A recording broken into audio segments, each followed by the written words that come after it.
de la anatomía patológica, ¿verdad? Que es lo que sucede con las fibras. Hablamos de los tipos de infarto que son transmural y no transmural. Y entre otras cosas también hablamos de que el infarto es un fenómeno dinámico, ¿verdad? Que va sucediendo a medida que pasa el tiempo. Y que si es que no se hace nada, ¿verdad?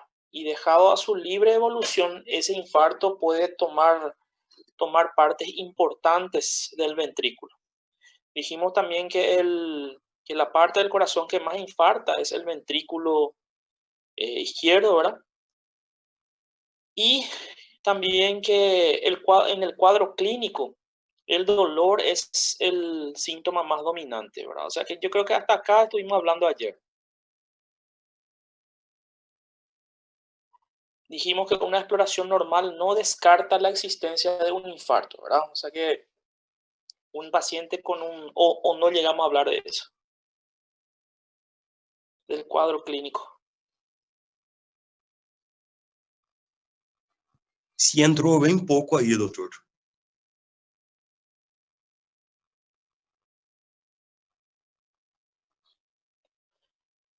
Que la necrosis es un fenómeno dinámico, sí hablamos, ¿verdad? Explicamos Sí, que cuanto esse más grande sea el vaso sanguíneo, más va a ser afectado, las colaterales, ¿verdad?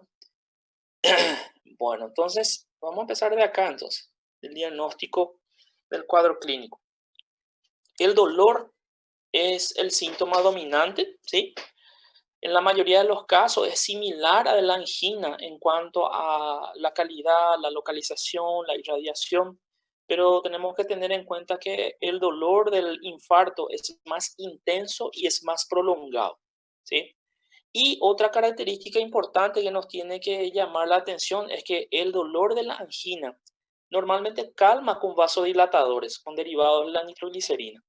Pero si es un infarto, vos le podés poner 1 kilo de vasodilatador debajo de la lengua que no le va a calmar el dolor, ¿sí?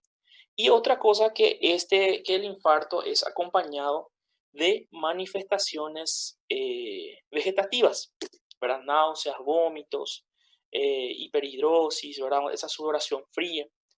Dijimos también que la intensidad del dolor y la gravedad del caso son variables y que no guardan relación con la extensión e importancia de la necrosis. O sea, ¿qué quiere decir eso? Muchas veces un infarto pequeño, ¿sí? Puede doler mucho, ¿sí? Y un infarto más grande puede doler menos, ¿sí?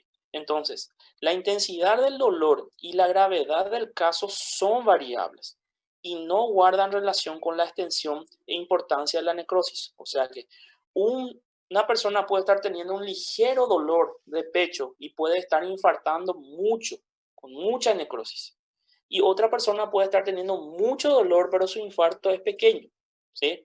Eso guarda relación con las fibras nerviosas que están en la región, ¿verdad? Y específicamente con el lugar donde está sucediendo el infarto o la necrosis. Aproximadamente en la mitad de los casos existe antecedente de dolor anginoso en los días o semanas previos al infarto. O sea que normalmente el paciente o los familiares, después que ocurre el infarto, los familiares dicen, a él ni le estaba luego doliendo su pecho por estos días, por eso es seguramente, dicen. O sea que capaz que él estaba luego teniendo, la persona estaba teniendo una angina, ¿sí? En los días anteriores y hoy viene a infartar. Con frecuencia no se diagnostica correctamente el infarto. ¿Por qué? Porque habíamos dicho luego que hay muchos cuadros que simulan o que pueden confundir con un dolor coronario. El dolor no se relaciona normalmente con el esfuerzo, ¿sí? O sea que muchas veces el paciente está durmiendo y se despierta con dolor, ¿sí? En la mayoría de los casos, más el del 50% aparece en reposo con frecuencia a la noche y, como dijimos, despierta al paciente. Muchos casos ocurren también a la mañana, como a las 9 coincidiendo con los cambios de la agregabilidad plaquetaria en los niveles de cortisol que ocurren a estas horas. ¿Y qué es lo que es importante recordar? ¿Verdad? Que el dolor del infarto normalmente se acompaña de sudoración fría, debilidad, náuseas, vómitos, una sensación de angustia y de muerte inminente. O sea que literalmente el paciente te dice, doctor, ayúdame porque voy a morir, yo siento que voy a morir. Esa es una sensación que ellos describen, se describe muy frecuentemente. Hay que tener en cuenta que alrededor del 25% no se reconoce clínicamente y la mitad de estos nuevamente es asintomática. Y el diagnóstico muchas veces se realiza después de varios días, después de varias semanas o meses que el paciente hizo un infarto, que él no se dio cuenta porque era asintomático, ¿verdad? Hace un chequeo y se ve en el electro señales de que aparentemente él tuvo un pequeño infarto, que ni él se dio cuenta, ¿verdad? En el resto de los casos, el dolor puede ser atípico, ausente, pero se pueden ver síntomas vegetativos o alguna complicación del infarto, como insuficiencia cardíaca, por ejemplo. El dolor puede ubicarse solo en los brazos o en el epigastrio. Otras veces los síntomas dominantes pueden ser las náuseas, los vómitos, pueden simular un cuadro digestivo o bien también puede predominar dificultad respiratoria, puede aparecer un desmayo, ¿verdad? Puede aparecer un ACV, ¿sí? Y tener en cuenta que la ausencia de dolor es frecuente en los diabéticos y también en las personas que tienen más edad, en los gerontes, ¿verdad? Tercera edad, como se dice. La exploración física es muy variable. Durante el dolor, el paciente, como estábamos diciendo, está pálido, está sudoroso, está intranquilo, el pulso acelerado, excepto también si existe bradicardia, que es frecuente en las primeras horas cuando hay un bloqueo AV, o sea que cuando el infarto agarra ciertas partes del sistema éxito-conductor, entonces hay una dificultad para el paso de la corriente eléctrica, ¿verdad? Eso vamos a explicar también, bloqueos, vamos a hablar de bloqueos en arritmias.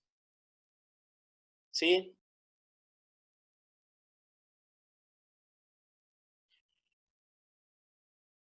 Por la esclerosis normal que ellos tienen de sus fibras nerviosas. O sea que son fibras nerviosas que en los gerontes ya están más envejecidos, desmielinizados, y también en los diabéticos la hiperglicemia hace que las vainas de mielina se afinen más y así se pierde más sensibilidad.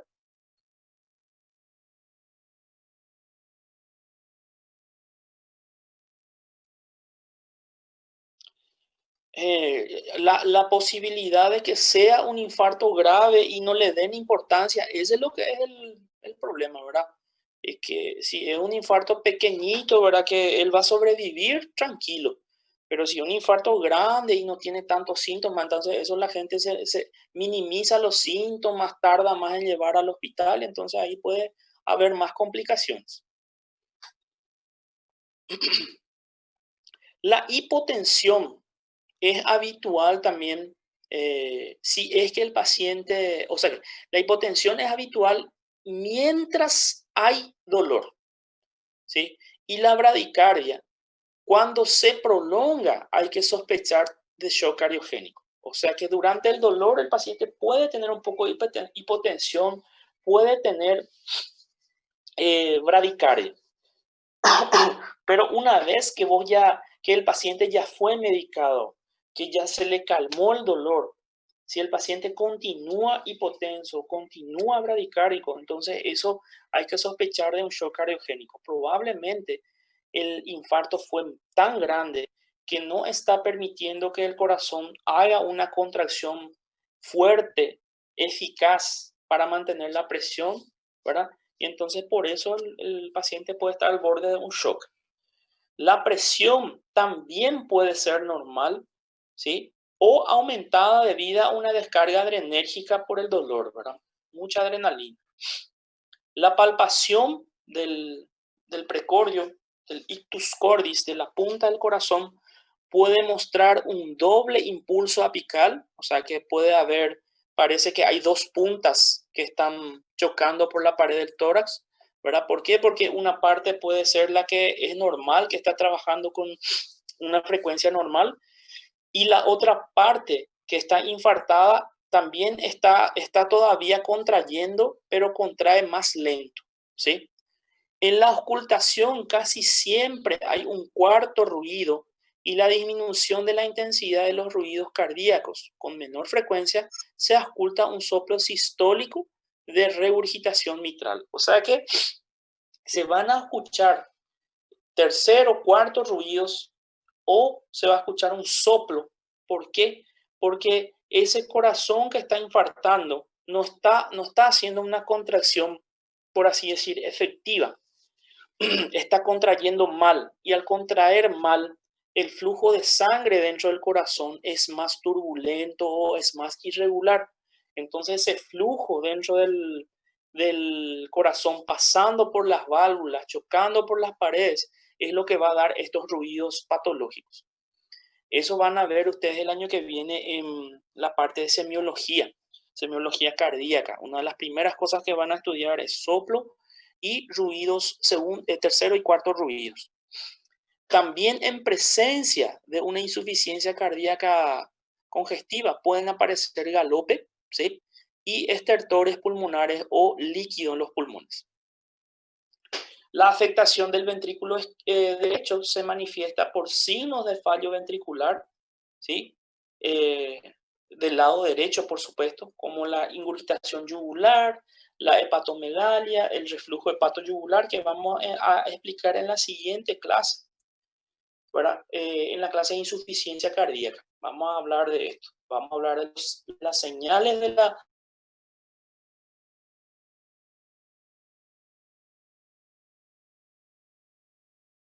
insuficiencia cardíaca derecha y de la izquierda. Ese no es nuestro punto ahora. Y como estábamos diciendo,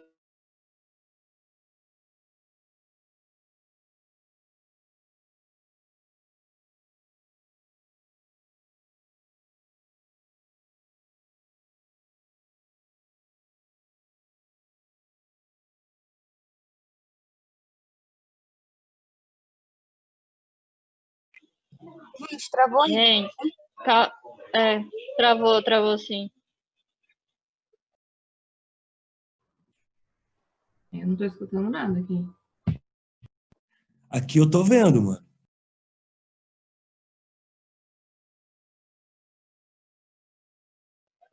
Aqui tá tudo preto, sumiu até o slide.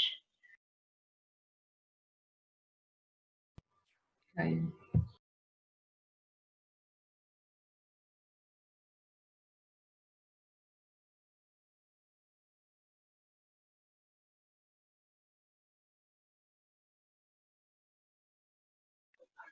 Será que ele percebeu?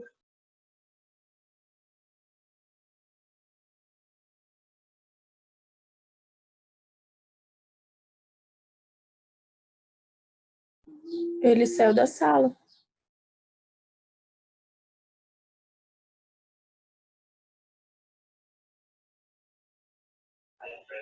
Tinha que avisar a faculdade lá, né? Voltou.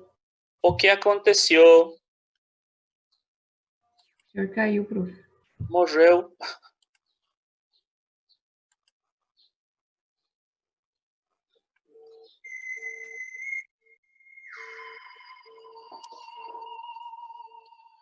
Ai, meu Deus, tá ruim hoje.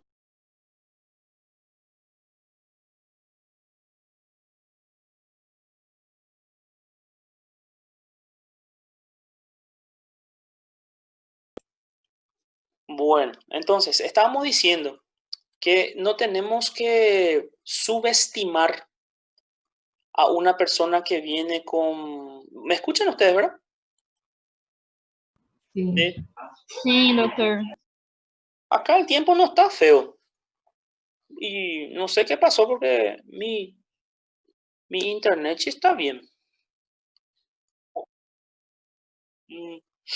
Entonces, una exploración normal no descarta la existencia del infarto. O sea que una persona puede venir con dolor de pecho y vos le examinás y no escuchás nada. Vos no escuchás nada, no ves nada, no sentís nada.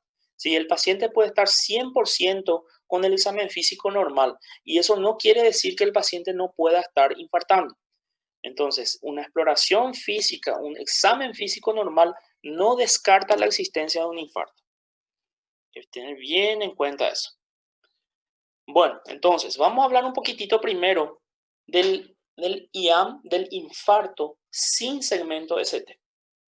¿Sí? El IAM sin segmento ST, ¿qué es lo qué es el IAM sin ST? Es aquella persona que viene con dolor tipo infarto, que está infartando. No es que no es infarto, es infarto, ¿verdad? Una persona que está infartando, pero que al momento de que vos le haces su electro, vos podés encontrar un electro normal, podés encontrar un ligero cambio en la onda T que se vuelve negativo, o podés encontrar un segmento ST un poco más abajo, ¿sí? Esas no son señales, por así decir, de infarto, ¿verdad? Pero eso no descarta que no sea, ¿me entienden? Entonces, la angina inestable y el IAM sin elevación del ST comparten una misma fisiopatología, el mismo cuadro clínico y tratamiento también. Y en la actualidad se agrupan bajo el nombre de síndrome coronario agudo sin elevación del ST. Y ahí ustedes me dicen, pero doctor, ¿por qué vos estás hablando de angina inestable si nosotros estamos hablando de infarto? Y si usted mismo ayer nos dijo, ¿verdad? La diferencia entre angina e infarto es que en el infarto ya hay necrosis, ¿verdad? Entonces, ¿por qué, doctor Rivero, vos estás hablando de que la angina inestable y el IAM sin ST son prácticamente lo mismo? Sencillamente yo les digo, yo les respondo que hay que tener en cuenta que la angina inestable, ¿cuáles eran las anginas inestables? La angina de esfuerzo inicial, la angina de esfuerzo progresivo y la angina de reposo. Nosotros dijimos que esos tres tipos de angina tienen un pronóstico, pueden tener un pronóstico muy malo, ¿verdad? Son imprevisibles. Entonces, como son imprevisibles y nosotros no sabemos si esos tres tipos de angina van a evolucionar a un infarto, entonces, ¿cómo nosotros le consideramos? Como la fase preinfarto, como la fase evolutiva, una fase evolutiva previa del infarto. O sea, ¿qué quiere decir eso? Que ya le consideramos como si fuera un infarto, porque nosotros no sabemos si el paciente va a infartar realmente o no. ¿Sí? Está bien, nosotros habíamos dicho, ¿verdad? Que no todos van a infartar, pero ¿cómo vos vas a saber si va a infartar o no? ¿Vos tenés una bola de cristal? No, nosotros no somos adivinos. Entonces, jugar a favor del paciente, ¿sí? Entonces, ¿qué es lo que pasa acá? ¿Por qué muchas veces, y por qué estamos diciendo que la angina inestable y el infarto sin ST comparten fisiopatología, ¿sí? Para las personas que están haciendo una angina inestable, ¿sí? Y esa angina inestable va a ser un infarto. Entonces, a esa gente, la fisiopatología de lo que está sucediendo a esa gente es realmente ya de un infarto. ¿Sí? No es solamente una oclusión parcial de los vasos sanguíneos, ¿sí? Sino que ya es una oclusión permanente, pero no de esos vasos sanguíneos grandes. Esa es la diferencia con el IAM con ST, ¿sí? Vamos a aplicar un poquito mejor acá en acá. Fisiopatología del síndrome coronario agudo sin elevación del ST.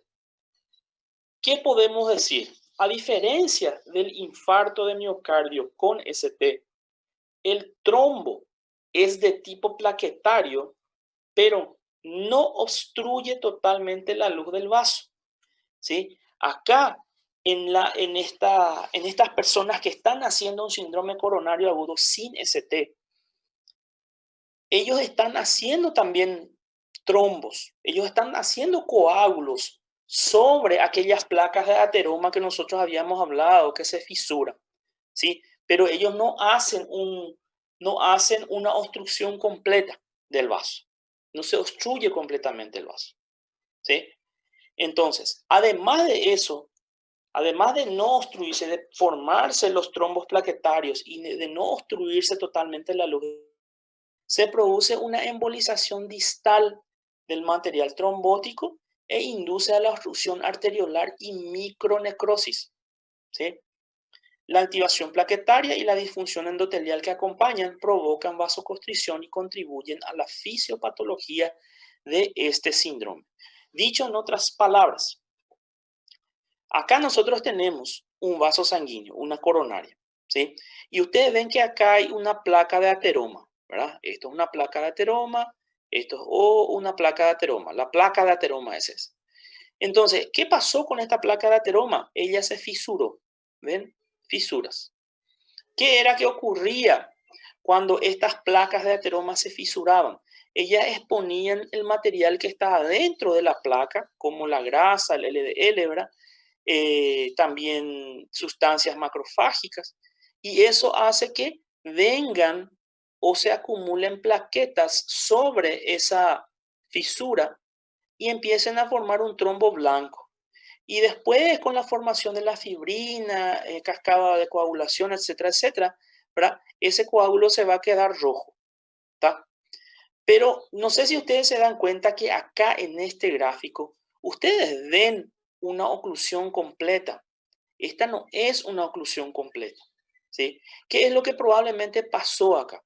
Acá en cuando se estaba formando el trombo plaquetario, el coágulo, probablemente ese coágulo se rompió, se despedazó y entonces se soltó y se fue a parar en vasos más pequeños, produciendo microobstrucción vascular, ¿sí? Y también produciendo microinfartos. Entonces, por eso supuestamente, el paciente cuando viene con dolor de pecho, él está haciendo un infarto, él está haciendo microinfartos, ¿verdad? Pero cuando se le hace el electro, da de esta forma, ¿sí? ¿Y qué es lo que podemos, de ahí, qué es lo que podemos concluir? Que aquellas personas que tienen infarto, que hicieron infarto y que ocluyeron completamente un vaso más grande, un vaso importante, esos son los que van a presentar el electro con elevación del ST, ¿sí? Pero eso no quiere decir que este nomás es infarto. Los dos son infartos, ¿sí? Los dos son infartos, pero la fisiopatología nomás es un poco diferente.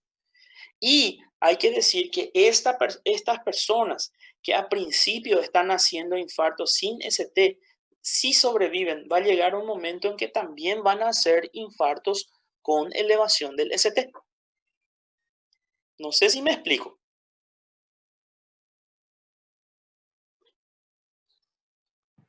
Sim, prof. Bueno. Entonces, ¿cuál es el pronóstico y la estratificación del riesgo de estos pacientes que tienen síndrome coronario agudo sin ST? El pronóstico es muy variable. Aproximadamente el 2 al 5% de los pacientes va a fallecer en el primer mes, ¿sí? El 5% va a padecer o va a hacer un infarto con ST. Y durante el primer año la mortalidad puede alcanzar del 6 al 15%. En comparación con los pacientes con síndrome coronario agudo con elevación de ST, los pacientes sin elevación del ST, ¿qué características tienen? Suelen ser más viejas, suelen tener más edad, a menudo son mujeres y con prevalencia de diabetes, hipertensión arterial y otras comorbilidades. Esas son las características de la gente que tiene infarto sin ST. También son pacientes con antecedentes de UNIAM previo o algún tipo de intervención coronaria que se le hizo. el tamaño del infarto y la mortalidad a los 30 días es menor entre los pacientes que tienen síndrome coronario sin ST. ¿Sí? Pero, ¿qué es lo que pasa con esta gente? Ellos reinfartan más. ¿Sí? Ellos hacen la mortalidad. Bueno, hoy la señora infartó, excelente, sobrevivió, tranquilo, ¿verdad? No murió, pero dentro de algunas semanas o algunos meses puede reinfartar otra vez. Puede hacer otra vez un infarto sin ST o puede hacer ya un infarto con ST. Y entonces, al fin y al cabo, después la mortalidad es igual entre los que tienen ST alto o los que no tienen ST. ¿Está bien? ¿Y a quiénes nosotros vamos a considerar como pacientes con riesgo elevado? ¿Sí? Vamos a considerar pacientes con riesgo elevado de tener un cuadro grave e incluso de morir a pacientes con angina prolongada. ¿Saben aquellos pacientes que tenían aquella angina más de 30 minutos? O sea que nosotros dijimos, la angina normalmente dura, ¿verdad? Es breve, ¿verdad? Se inicia paulatinamente, va empeorando hasta llegar a su máximo dolor y después en 10 minutos más o menos termina, ¿verdad? Pero dijimos que había un tipo de angina que se llama angina prolongada, que podía durar hasta 30 minutos. Entonces, estas personas que tienen este tipo de angina, la angina más prolongada, ellos tienen un mayor riesgo de hacer infartos más graves y de morir. También aquellas personas que tienen dolor en reposo, las personas que tienen angina de reposo acompañado de descenso o igual o mayor de 0,5 milímetros del CST. O sea que aquellas personas que presentan este electro, ¿sí? Que el segmento ST está disminuido. Y también las personas que tienen angina con signos de insuficiencia cardíaca o con hipotensión. Esos son pacientes con pronóstico malo. ¿Sí? ¿Por qué? Porque el dolor anginoso probablemente ya no es de una angina, sino que ya es de un infarto. Ya es lo de un infarto, ¿verdad? Y tener signos de insuficiencia cardíaca o hipotensión quiere decir que el corazón está muy débil. Y si el corazón está muy débil, ¿qué quiere decir? Que infartó grande. ¿Está bien? Y aquí viene la parte interesante. La parte interesante. El electro. ¿Sí? Junto a la clínica y a las enzimas cardíacas, el elemento fundamental para hacer el diagnóstico del infarto es el electrocardiograma. ¿Sí? Permite analizar la evolución. ¿Qué quiere decir eso? Que si yo hago ahora un electro a una persona que está con dolor de pecho, está normal su electro. Después dentro de 1 hora le hago otra vez. Puede ser que ya esté alterado.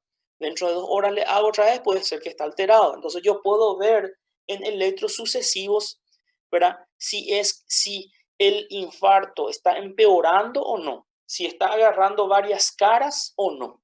¿Sí? También puedo, por medio de la necrosis, por medio del electro, localizar dónde está la necrosis y evaluar de forma aproximada la extensión de esa necrosis.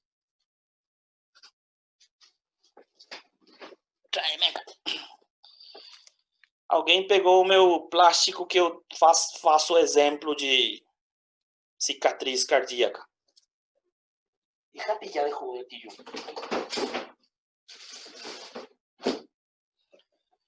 Bueno. Entonces, vamos a tener en cuenta, necesitamos tener en cuenta que el electro nos va a ayudar mucho, ¿sí? Y nos va a mostrar fases del infarto, ¿sí? Electrocardiográficamente nosotros podemos encontrar 3 fases en el infarto, ¿sí? Una primera fase que se llama isquemia, es cuando la sangre y el oxígeno están empezando a faltar al músculo cardíaco, ¿sí? Otra fase que es la lesión, ¿verdad? Donde esa isquemia se mantuvo por un tiempo, ¿verdad? Y ya está casi necrosando, pero todavía no necrosa. Y después la fase realmente de necrosis, ¿verdad? Es la tercera fase, donde la falta de oxígeno llevó a que los miocitos mueran. ¿Está bien? Entonces, la interrupción experimental del flujo coronario en un corazón, por así decir, de animales, porque con animales es lo que más se experimenta, ¿verdad? La interrupción experimental del flujo coronario va a determinar casi de forma inmediata cambios en el electrocardiograma.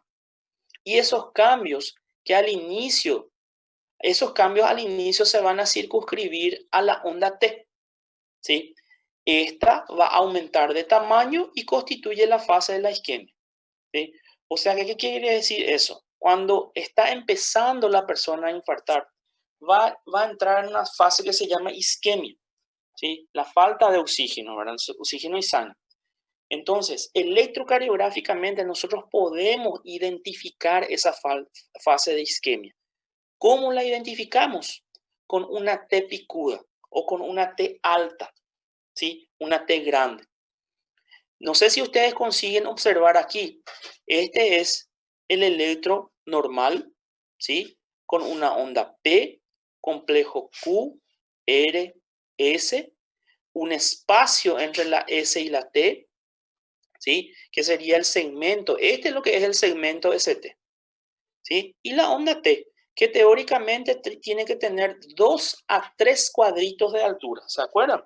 0,2 a 0,3 milivoltios. Entonces, ¿cuál es el primer cambio que yo voy a ver en el electro? ¿Verdad? Si es que está empezando está habiendo un infarto. Yo voy a ver cambio específicamente en la onda T, ¿sí? Voy a ver cambios específicamente en la onda T. No va a haber cambio en la P, no va a haber cambio en la QRS, en el segmento ST, no. En la onda T, solo en la onda T. ¿Y qué es lo que le va a pasar a la onda T? Así como le puse acá el dibujo, ¿sí? Va a aumentar de tamaño, ¿sí? Aumenta de tamaño considerablemente y se hace una onda T picuda, como se dice, ¿sí? Puede hacer un pico, incluso más fino que este, ¿sí? Entonces, eso es lo que está marcando la fase de isquemia en el electrocardiograma, ¿sí? O sería la primera parte o la primera fase del infarto agudo del miocardio, ¿sí? Y acuérdense también que la vez pasada nosotros nos dijimos, pero este puntito acá está, este punto acá, ¿sí? Este es el punto J, ¿sí? Yo me olvidé de mencionarle la vez pasada. Este es el punto J. El punto J es la unión entre la S, la onda S, y el segmento ST. O sea, que acá, este que vemos acá, esta esquinita. Ese es el punto J. ¿Está? Tener un poco en cuenta eso. Entonces, primera fase del infarto. ¿Cuál es la primera fase? Fase de isquemia. Electrocardiográficamente, ¿cómo se manifiesta la fase de isquemia? Con cambios en la onda T. ¿Qué va a pasar con la onda T? La onda T se va a volver picuda o se va a volver grande, más de 3 cuadritos, ¿sí? Después, unos minutos más tarde, y si persiste la interrupción del flujo coronario, si continúa la isquemia, ahí ya no va a haber solamente cambios en la onda T. No va a ser solamente la onda T la que va a estar grande, sino que el segmento ST se va a desplazar hacia arriba y adopta una forma convexa que denota o que está señalando la fase de lesión, ¿sí? ¿Se acuerdan que dijimos, le dije a ustedes, este es el punto J, o sea, este es el punto J, este es el segmento ST, ¿verdad? Y este es el punto J que está acá. Y miren un poco acá, ¿dónde está el punto J? Está allá arriba, ¿verdad? ¿Qué quiere decir eso? Que el segmento ST está allá arriba. Ven que acá no hay problema con la P, no hay problema con la Q, no hay problema con la R, Cuando la S se está formando, la S se corta, se continúa con la T grande y forma una cúpula, ¿sí? El segmento ST que estaba acá abajo subió allá arriba. Y eso es lo que está marcando la fase de lesión, ¿sí? ¿Por qué dice fase de lesión? ¿Verdad? Entonces, ¿en la fase de lesión ya hay necrosis? No. Está hablando nomás que después que esta fase de lesión es lo que, por así decir, marca la frontera entre la necrosis y la no necrosis, por así decir. ¿Por qué digo eso? Porque si el paciente es atendido y su miocardio todavía está en esta fase, esto todavía es reversible. Se puede hacer un cateterismo, se puede hacer un medicamento, una streptokinasa, lo que sea, y se puede conseguir revertir otra vez el cuadro. O sea que la fase de isquemia y la fase de lesión serían lo equivalente a una angina, ¿sí? Donde no hay todavía necrosis. Entonces, hasta esta fase, nosotros podemos todavía revertir el cuadro y el paciente no va a tener necrosis, ¿sí? Pero, si el paciente continúa con la isquemia, si no es atendido o si está viniendo de ambulancia allá do Cafundó do Brejo y está tardando mucho en llegar, ¿verdad?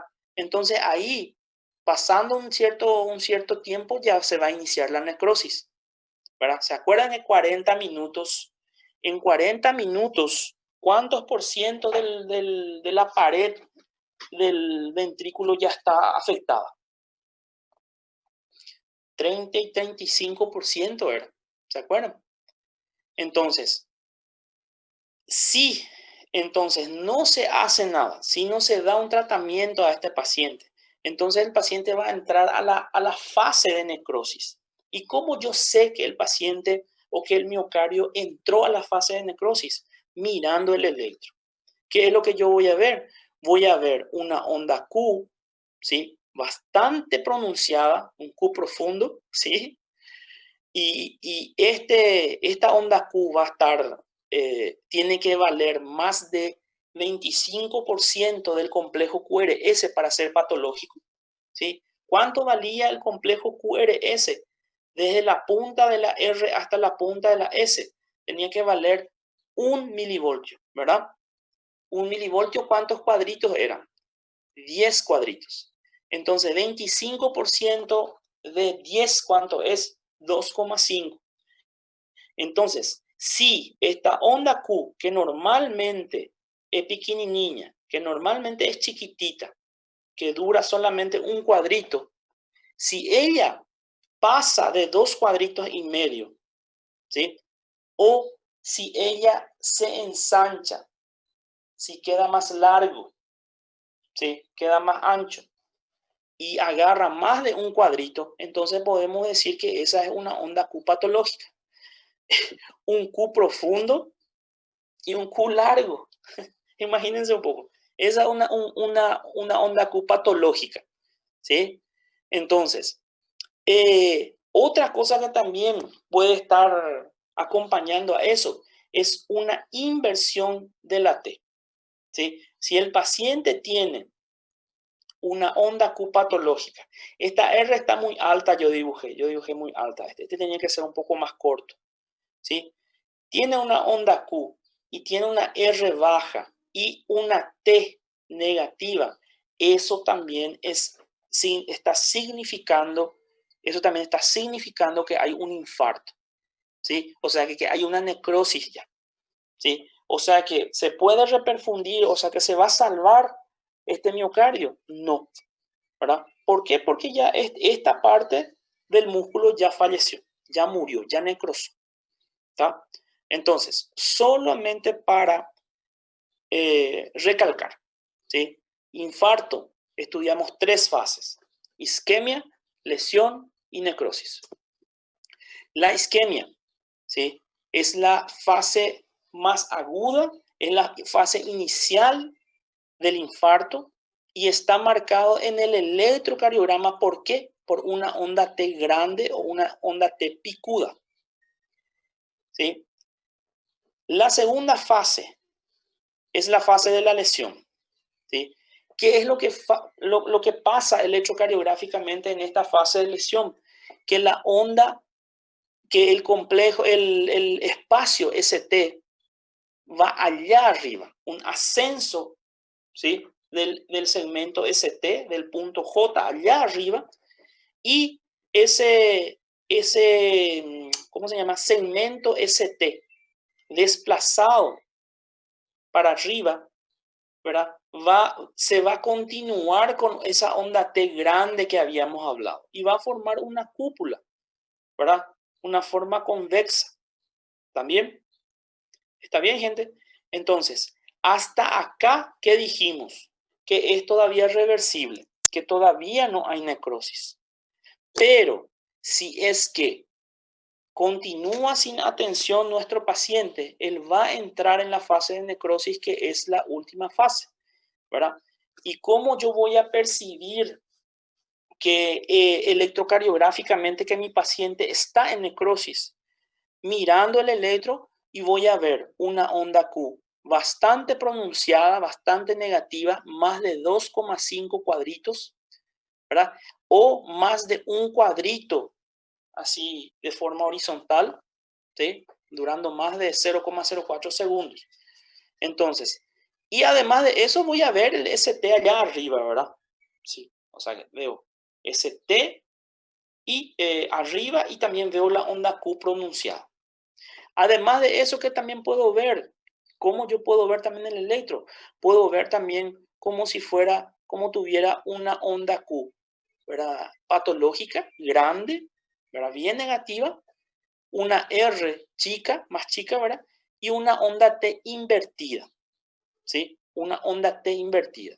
La onda T invertida en el contexto de un paciente con dolor agudo significa infarto ahora. Pero la onda T negativa en el contexto de una persona que está asintomática y que viene para un control nomás, ¿verdad? Podemos decir que esta onda T negativa puede estar significando un infarto antiguo, un infarto ya que el paciente ni se dio cuenta. ¿Se entiende? Sí, doctor. Bueno, en la mayoría de los pacientes, el primer electrocardiograma se registra un tiempo después de los síntomas. O sea, ¿qué quiere decir eso? Que normalmente el paciente, salvo que tengas mucha suerte que vivas al lado de un hospital o qué sé yo, que estés cerca de un hospital, normalmente las personas infartadas tardan en llegar al hospital. ¿Están de acuerdo conmigo, verdad? Ellos tardan normalmente, porque imagínate puedo estar allá, por ejemplo, en San Paulo, por ejemplo, en la ciudad de San Paulo, ¿verdad? Allá en la Gran San Paulo. Y aunque hay muchos hospitales, las distancias son grandes. Y entonces, si es que vos no tenés los autos y tu señora llamó un taxi, tiene que esperar un taxi, o llamó la ambulancia y va a tardar en el atendimiento. Entonces, cuando se hace el electro a ese paciente que está infartando, normalmente ya pasó un cierto periodo de tiempo, ¿sí? Y entonces vos ya al hacerle el electro, incluso ya podés estar encontrando ya algunas derivaciones con señales de necrosis y otras podés encontrar en la fase de lesión o en la fase de isquemia, ¿sí? ¿Qué es lo que quiere decir eso? ¿Verdad?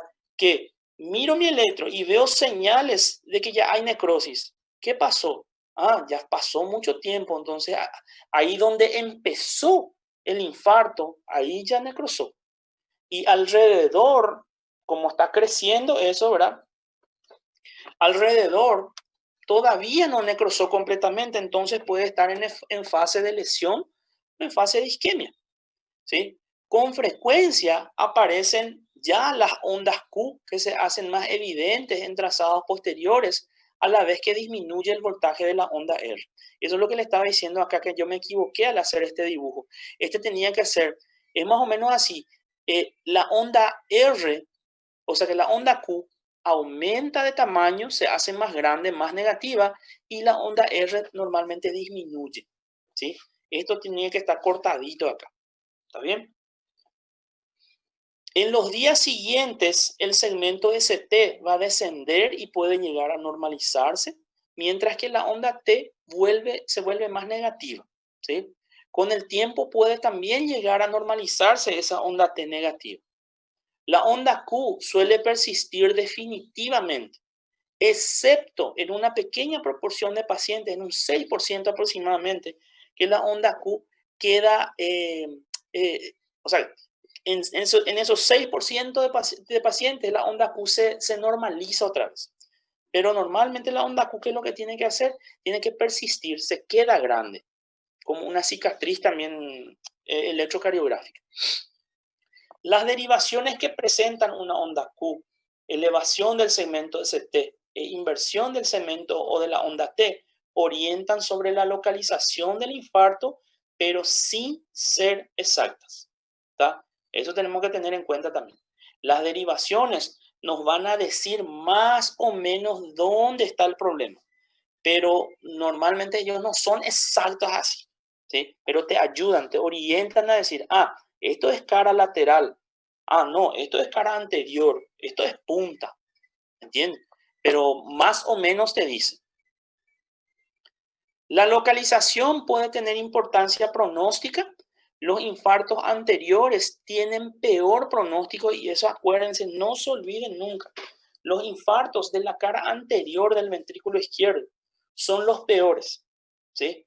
¿Por qué? Porque cuando la cara anterior infarta, normalmente se complica. ¿Con qué se complica? Con shock cardiogénico, se complica con aneurismas, ¿sí? Trastornos graves de la conducción interventricular, o sea que arritmias. Entonces, por eso hay que tener bien en cuenta esto. ¿Vamos a dar un receso? Sí. Ok. 10 minutinhos.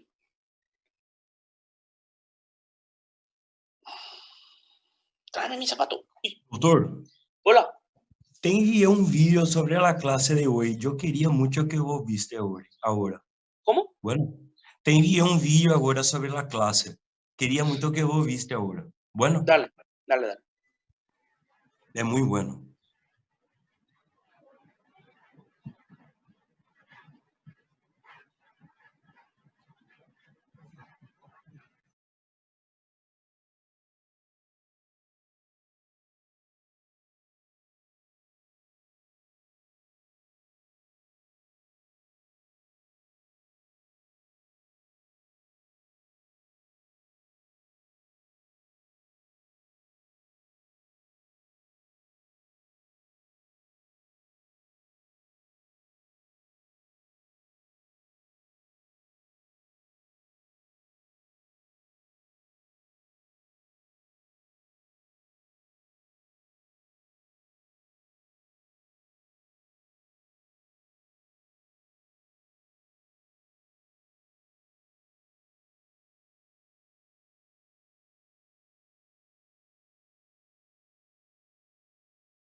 Hola.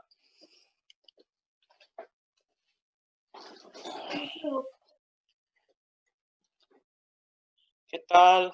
Continuamos. Vale. Bueno, entonces, estábamos diciendo que la localización, las derivaciones, si nosotros vemos estos cambios, si vemos estos cambios en algunas derivaciones, eso nos puede estar dando la información de dónde aproximadamente está ocurriendo el problema. ¿Dónde es? ¿En qué cara? ¿En qué parte del músculo cardíaco? Entonces, los infartos anteriores estamos diciendo que son los peores, tienen el peor pronóstico, ya que se complican más a menudo con shock cardiogénico, aneurismas ventriculares y trastornos también de la conducción o arritmias. Y este es un pequeño gráfico que está en el libro, ¿sí? Que ustedes van a mirar. Y acá ya más o menos ya nos va a decir, esto es importante manejar, que acá nos está dando el lugar, la derivación y qué criterio seguir. ¿Cuáles son las señales que yo tengo que ver para decir que si está infartando o no, ¿verdad? La localización anterior, septal, ¿sí? Anteroseptal, o sea que septal, la parte del septo, porque anteroseptal hay también ahí. La parte septal, ¿sí? Si infarta la parte septal, ¿dónde yo tengo que ver que el electro está alterado? En V1 y V2, ¿sí? Si yo veo V1 y V2 alterados, entonces yo puedo decir que hay una afectación septal. ¿Y cuál es el criterio? ¿Qué es lo que yo voy a mirar para decir, no, esto está alterado? Tengo que ver un supra ST y una onda Q patológica, ¿sí? Entonces, si yo veo un supra ST y una onda Q patológica, en V1 y V2 puedo decir que hay un infarto septal. Si yo veo un supra ST y una onda Q en V3 y V4, puedo decir que el problema o el infarto está en la punta, más o menos ubicado en la punta, ¿sí? Si yo veo ST, un aumento del ST, una elevación del ST y onda Q patológica en V1, V2, V3 y V4, ¿sí? Porque este guión dice V1 al V4, ¿sí? V1, V2, V3, V4. Entonces el problema es anterior y septal, o sea que el problema ya es más grande, ¿sí? Si yo veo un supra ST y una onda Q patológica en V1, AVL, V5 y V6, puedo decir que el infarto es lateral, anterolateral, ¿sí? Si yo veo un supra ST y onda Q en V1, AVL, V1, V2, V3, V4, V5 y V6, porque este es V1 al V6, entonces tengo un anterior extenso, ¿sí? Aquel que se complicaba tan fácilmente, ¿sí? Un anterior extenso. Después, para saber si está infartando la cara inferior.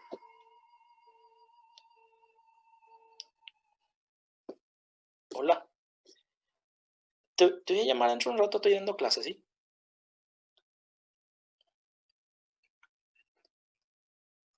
¿Qué sé yo, Tito? No sé. La pinta. Gente, ¿cuál es la diferencia entre chambiño y danoninho? É a marca, Qualquer prof. Mesma coisa. a marca. É a A marca. marca só. É a mesma coisa.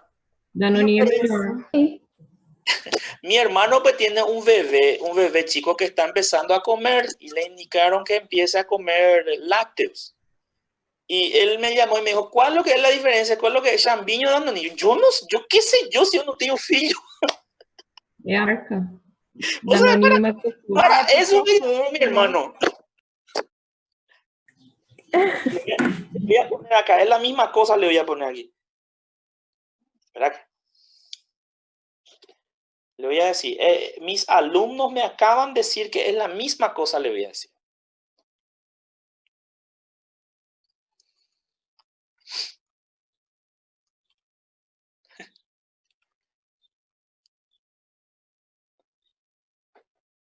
Tito, le pregunté a mis alumnos acá y me dicen que es la misma cosa, la marca nomás es diferente, dice, pero el mismo producto es prácticamente, dice. Dale, oye, chao. Ah, la pinta de mi hermano. Bueno, entonces, si nosotros tenemos onda, un supra ST y una onda Q patológica en D2, D3 y ADF, ¿sí? Yo digo que el infarto es inferior, ¿sí? ¿Se dan cuenta, verdad? Acá está el criterio. ¿Por qué acá no está escrito así? Porque esto le sirve a todito esto, ¿está? Entonces, acá hay un pequeño, algo que tenemos que resaltar. ¿Cómo yo sé, por ejemplo, o sea, nosotros ya habíamos dicho que la parte del corazón que más infarta es la parte izquierda, ¿verdad? O sea, que el ventrículo izquierdo es el que más infarta. ¿Y cuando el ventrículo derecho infarta? ¿Qué yo faço? ¿Cómo yo voy a saber si el ventrículo izquierdo, el ventrículo derecho está infartando? Tengo que hacer una pequeña inversión. Yo voy a dejar V1, V2, así como estaba, V1 y V2, cuarto espacio intercostal derecho, cuarto espacio intercostal izquierdo, ¿sí?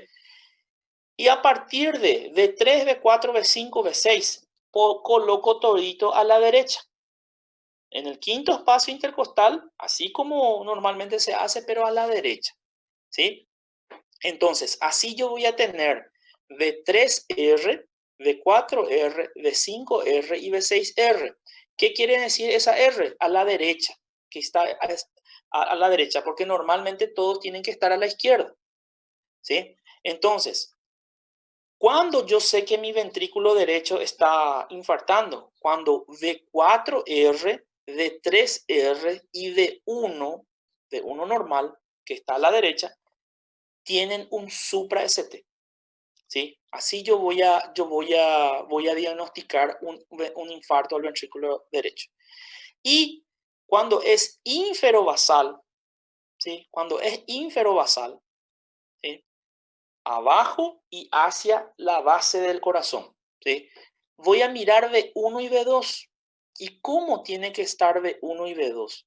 ¿Ustedes se acuerdan que V1 y V2 eran prácticamente totalmente negativo su QRS? ¿Se acuerdan? V1 y V2 están más cerca de la base del corazón, entonces se quedaban más negativos, ¿verdad? Su QRS, la parte del QRS era más negativo, ¿sí? Entonces, ¿qué va a pasar si es que la parte inferobasal infarta?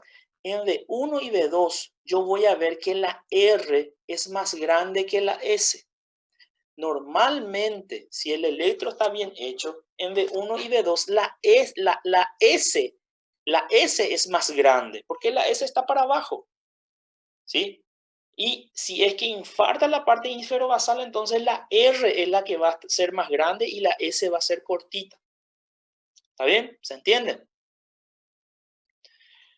Bueno, cuando la necrosis no es transmural, ¿se acuerdan cuando que ayer habíamos hablado? Aquí. Transmural y no transmural, ¿verdad? Transmural es cuando el infarto o la necrosis abarcaba todo el espesor del ventrículo. Entonces, cuando la necrosis no es transmural, la onda Q suele faltar. O sea que la onda Q solamente va, en la mayoría de las veces va a aparecer cuando el infarto es transmural, cuando abarca todo el espesor de la membrana, de la pared. Cuando no es transmural, ¿verdad? La onda Q no crece, la onda Q queda normal, ¿sí? Entonces, cuando la necrosis no es transmural, la onda Q suele faltar y el diagnóstico debe realizarse por los cambios de la repolarización, o sea que depresión del segmento ST, ¿sí? Y en ocasiones por una disminución del voltaje de la R, ¿está? Después tenemos los exámenes de laboratorio, ¿sí?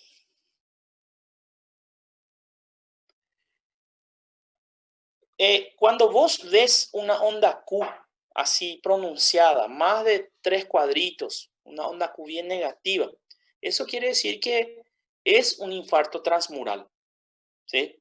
Es transmural, ¿sí? Cuando no es transmural, la onda Q suele faltar, o sea que la onda Q queda chiquitito o no está. ¿Y cómo entonces yo voy a realizar el diagnóstico? Entonces yo voy a tener en cuenta los cambios de la repolarización, o sea que puede haber una depresión del segmento ST. El segmento ST en vez de crecer para arriba puede crecer hacia abajo, ¿sí? Ese puede ser un no transmural, o sea que está abarcando poca cantidad de tejido. Y en ocasiones también una disminución del voltaje de la onda R. Aquella onda R que era alta disminuye, queda pequeñininha, ¿sí? Queda chiquitita con un ST así hacia abajo, ¿sí?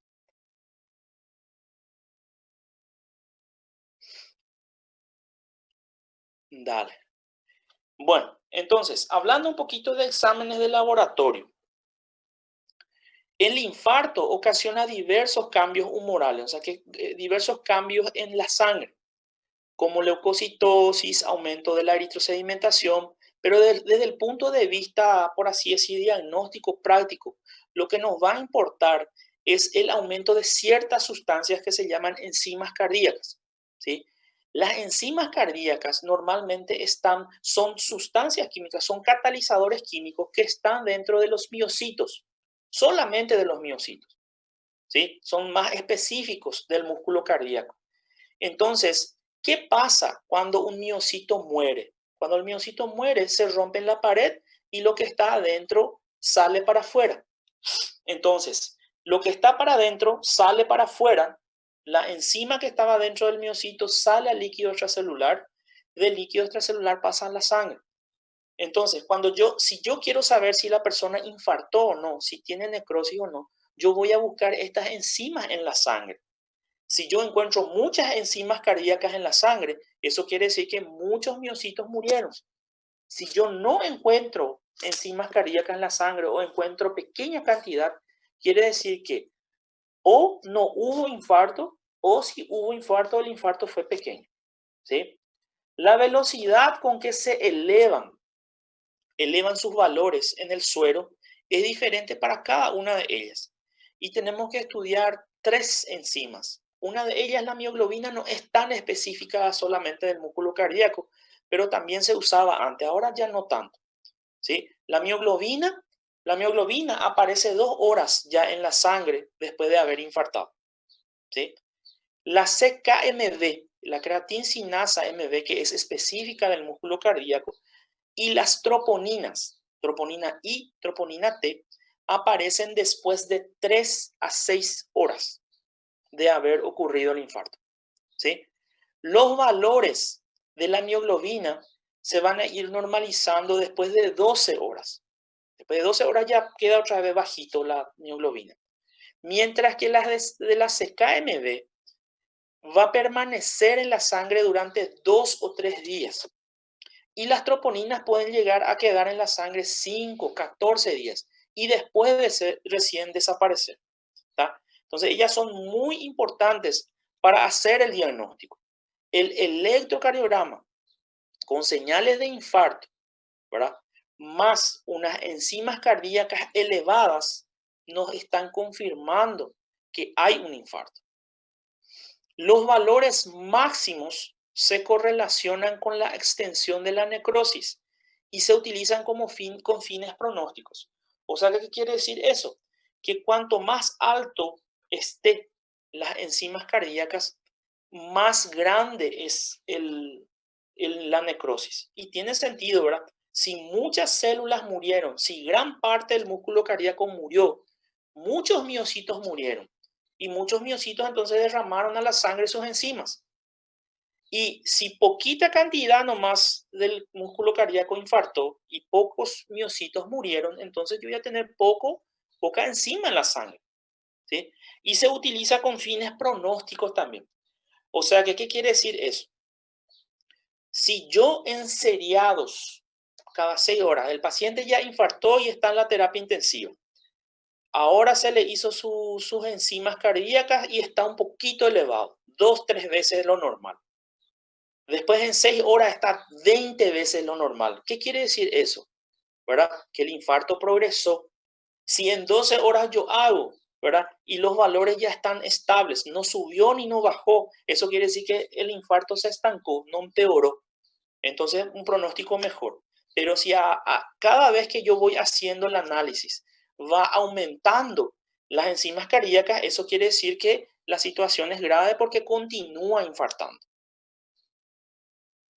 El ecocardio. El ecocardio es un método bastante importante y esencial para el diagnóstico porque el ecocardio es un elemento que no daña, ¿sí? Y da mucha información.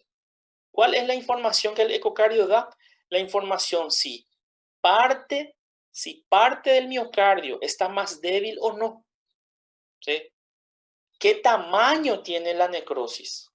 ¿Sí? ¿Y cuál es la función o cómo quedó la función cardíaca? ¿Sí? En otras palabras, el ecocardio nos va a decir si hay alguna parte del corazón que está trabajando diferente que las otras. Si la punta del corazón, por ejemplo, está trabajando, si el paciente viene con dolor de pecho, se le hace un ecocardio y se ve que la punta del corazón parece que trabaja más lento, no contrae tan bien como las otras partes. Entonces, ¿qué yo voy a hacer? Yo voy a confirmar mi diagnóstico. Si ya tengo un electro demostrando un infarto y un ecocardio que me da hipoactividad o asinesia sin actividad de la punta, yo voy a decir, opa, acá hay un infarto en la punta, ¿sí? Y nos va a dar también el pronóstico, ¿verdad? Si es que el paciente, con el ecocardio se ve que el paciente infartó grande, ¿verdad? El informe va a decir gran extensión de infarto en la cara anterior del corazón. Opa, mal pronóstico. Pero si te dice pequeña extensión de necrosis en punta, es pequeño, buen pronóstico, ¿verdad? ¿Por qué? Porque no va a afectar demasiado al corazón. Cateterismo cardíaco y coronariografía. Los catéteres flotantes con balón dirigidos por el flujo sanguíneo que permiten la determinación de presiones de cavidades derechas, la presión del ventrículo izquierdo, el gasto cardíaco, también puede indicar está indicada cuando se complica con una insuficiencia cardíaca, el infarto, con hipotensión, con shock cardiogénico, con un taponamiento, rotura del septo o del músculo papilar, ¿sí? Este cateterismo es bastante importante porque, así como habíamos dicho la vez pasada en la clase de angina, es un método de diagnóstico y es un método de tratamiento también, ¿sí? Si el paciente viene con dolor hace 1 hora, se le hace su electro, las enzimas, se le hace todo y se ve que es un infarto, a las 2 o 3 horas, ¿verdad? Puede estar entrando ya, si es que el hospital tiene en una unidad coronaria, puede estar entrando ya en cateterismo. ¿Y qué es lo que el cateterismo va a hacer? Va a desobstruir el vaso sanguíneo, puede colocar un stent, ¿sí? Para asegurar el flujo y entonces vamos a salvar mucha cantidad de tejido miocárdico, ¿sí? Sirve para, el cateterismo sirve específicamente para saber dónde está el problema, porque a medida que va entrando el alambrecito, cuando él hace un stop o cuando ya no puede pasar, ¿verdad? Entonces ahí es el problema. Entonces da para identificar dónde específicamente es el problema, exactamente el problema, y también tratar de desobstruir y poner un stent. ¿Cuáles son los diagnósticos diferenciales del infarto? ¿Verdad? Todos los cuadros que puedan cursar con un dolor importante, que simule un dolor coronario, son diagnósticos diferenciales. Por ejemplo, un aneurisma disecante, la pericarditis, tromboembolismo pulmonar, el neumotórax espontáneo, el enfisema mediastínico y la esofagitis. O también algunos síndromes abdominales, algunos cuadros abdominales que repercuten con dolor en el tórax, como ser, por ejemplo, una perforación de algún órgano hueco, una colecistitis, ¿verdad?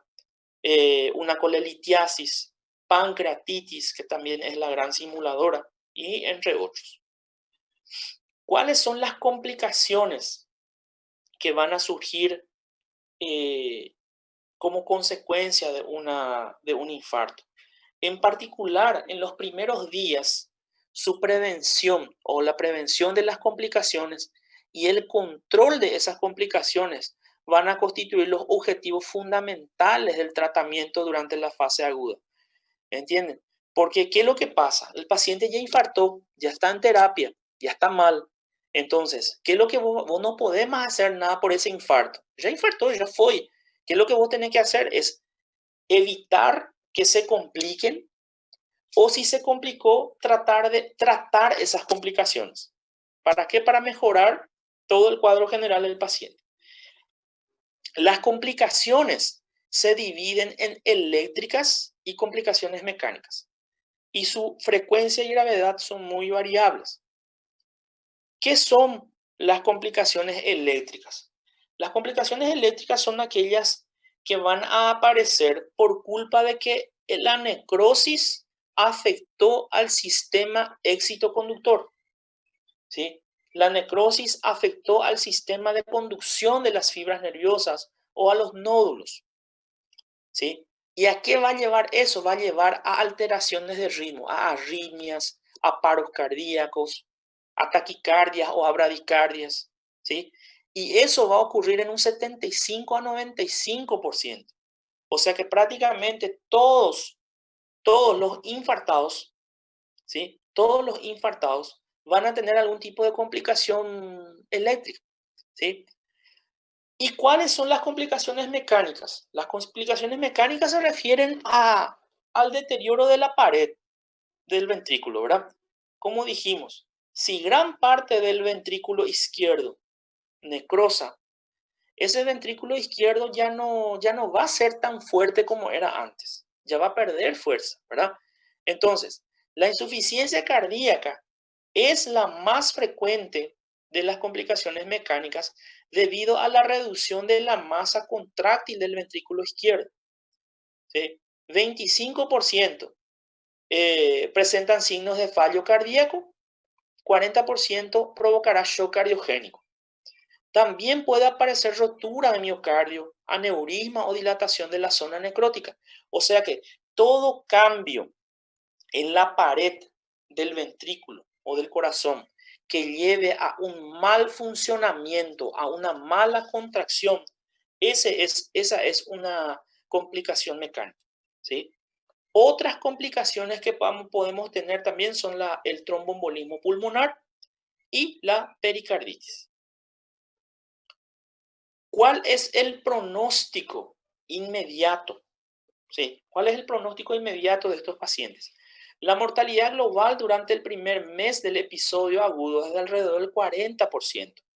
Las 2/3 partes debido a fallo de ritmo, ¿sí? Miren un poco, 2/3 partes, ¿verdad?, van a morir por culpa de trastornos de ritmo, complicaciones eléctricas. Y ocurren, ¿cuándo? En las primeras 2 horas. Generalmente antes de que el paciente sea atendido en un hospital. Las muertes por arritmias dentro de la sala de internación ya son más raras. ¿Por qué? Porque como ya están dentro de un hospital y en una unidad de terapia intensiva, ni bien el aparato empiece a marcar que hay una arritmia, ya se le está medicando. Entonces, por eso no mueren, ¿sí? Los pacientes internados tienen una mortalidad del 10 al 15%, pero eso va a ser relacionado a la edad y la gravedad del infarto, ¿sí? Y normalmente los pacientes mueren dentro de la terapia intensiva, pero mueren por una insuficiencia cardíaca o una rotura de la zona infartada. Por complicaciones eléctricas no mueren, mueren por complicaciones mecánicas. O sea que ven cómo es al revés, ¿verdad? Antes de ser atendidos, el paciente tiene más posibilidad de morir por complicaciones eléctricas. Y dentro del hospital, el paciente tiene más complicaciones de morir por complicaciones mecánicas. Son signos de mal pronóstico, ¿sí? Fallo izquierdo, paciente con insuficiencia izquierda, disneico, mal pronóstico. Shock, ¿verdad? Bloqueos, infartos anteriores de gran extensión. Taquicardia sinusal persistente, o sea, una taquicardia que no mejora con nada. Las arritmias ventriculares rebeldes, que vamos a ver qué son. La edad avanzada, personas que han infartado previamente y diabetes mellitus de difícil control. Esos todos son signos de mal pronóstico para un infartado. ¿Y cuál es el tratamiento? ¿Y cuáles son los objetivos del tratamiento para el infarto? En la fase de infarto, en aquella fase aguda, donde viene el paciente con dolor de pecho, etc., ¿qué tenemos que hacer? Suprimir el dolor. ¿Sí? Esa es la primera cosa que tenemos que hacer, de cualquier jeito. ¿Por qué? Porque si suprimimos el dolor, estamos suprimiendo la liberación de adrenalina, por ejemplo. Y si suprimimos la adrenalina, suprimimos la posibilidad de que haya más taquicardia. ¿Sí? ¿Qué tenemos que hacer también en la fase aguda? Prevenir las arritmias. ¿Por qué? Porque las arritmias son la mayor causa de muerte. Reducir el tamaño de la necrosis lo máximo posible. ¿Sí? Si da para hacer todavía la reperfusión, se hace la reperfusión rápidamente. ¿Para qué? Para evitar que el tamaño de la necrosis aumente. Prevenir y tratar las complicaciones mecánicas, si es que las hay. Y después, una vez que el paciente pasó de esta fase de infarto, se recuperó, se va a ir a su casa, ¿qué tenemos que hacer? Prevenir nuevos episodios isquémicos, ¿sí? Darle medicación, tratar su dislipidemia, ¿verdad? Darle antiagregantes plaquetarios, etc. Y también producir o hacer la rehabilitación funcional, la rehabilitación social, laboral del paciente. O sea, que tratar de que ese paciente tenga una vida lo más normal posible después de salir del hospital. Y ahí acabó.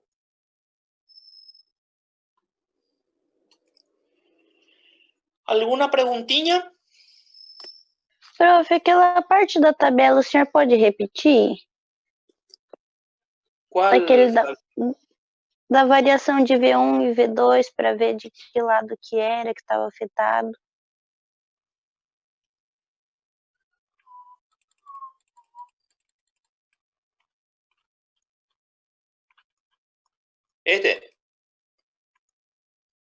Sim. Bueno, acá lo que vos tenés que tener en cuenta... Opa, ¿qué fue eso?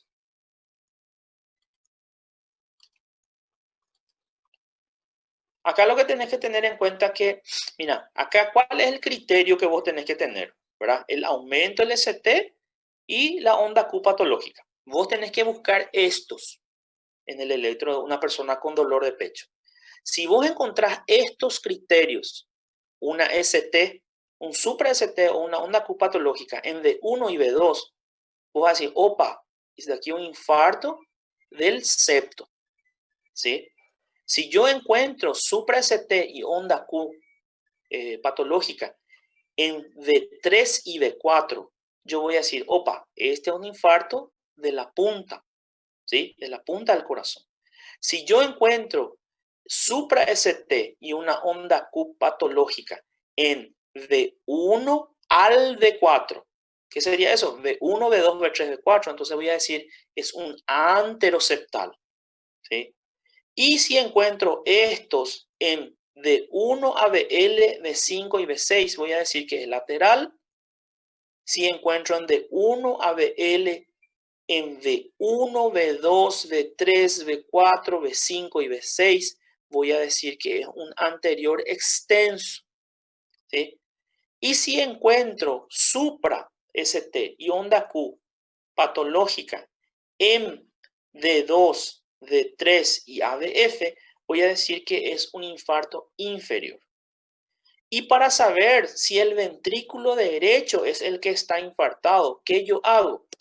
dejo las derivaciones de V1 y V2 normalmente, ahí donde estaban, y agarro V3, V4, V5 y V6, pongo todos a la derecha. Entonces, si yo encuentro un supra ST en V4R, V3R y en V1, puedo decir que el ventrículo derecho es el que está infartado. Y si yo encuentro V1 y V2, en V1 y V2 encuentro una R mayor que la S, entonces también puedo decir que es ínfero-basal. ¿Por qué? ¿Cuál es la lógica?